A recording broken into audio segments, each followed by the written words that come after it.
వర్గీకరణ, ఎస్సీ ఎస్టీలు వర్గీకరణ కోసం మంద కృష్ణమాలో అందరికీ కృతజ్ఞతలు తెలుపుకుంటూ ఈరోజు ఎంఆర్పిఎస్ అంటే మాదిగ రిజర్వేషన్ పోరాట సమితి అనేది దీనికి ఒక పేరు ఉంది.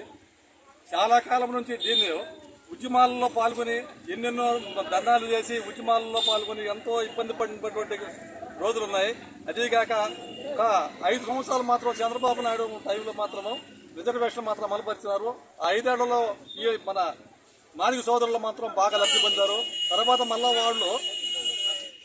అపోజిషన్ వాళ్ళు ఏం చేశారంటే అనేక సంక్షేమ పథకాలతో పాటు అన్ని వర్గాలకు సమన్యాయం జరగాలనే ఉద్దేశంతో సుదీర్ఘకాలం పాటు కానీ 30 ఏళ్ల పాటు ఆయన ఉద్యమం పోరాటం ఫలితంగా నేడు సుప్రీంకోర్టు తీర్పు వర్గీకరణకు సమన్యాయం జరగాలనే ఉద్దేశంతో సమన్యాయం కల్పించడం జరిగింది.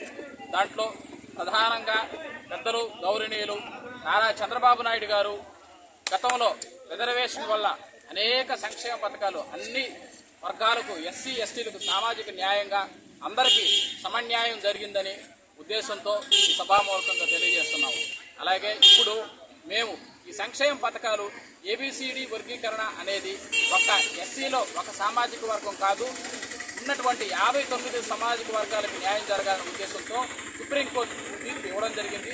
ఈ యొక్క సుప్రీంకోర్టు తీర్పును శిరస వహిస్తూ సుప్రీంకోర్టు మాకు ఇచ్చిన తీర్పు మేము సంతోషాన్ని వ్యక్తపరుస్తున్నాము. మా యొక్క అభివృద్ధికి సమన్యాయం చేయడం ఉద్దేశంతో కృష్ణమాదిగ గారు ఈ యొక్క విజయం అందరి విజయంగా భావిస్తూ ఆయన కృష్ణమాదిగ గారి కృతజ్ఞతలు తెలియజేస్తున్నాము.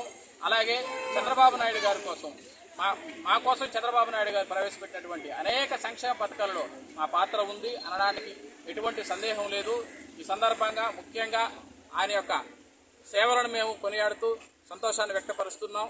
ఈ యొక్క కొనసాగింపులో ధోరణంగా ప్రతి ఒక్కరూ ఈ యొక్క సంక్షేమ పథకాలను అందాలనే ఉద్దేశంతో మేము యొక్క సంతోషాన్ని వ్యక్తపరుస్తున్నట్టుగా తెలియజేస్తున్నాం.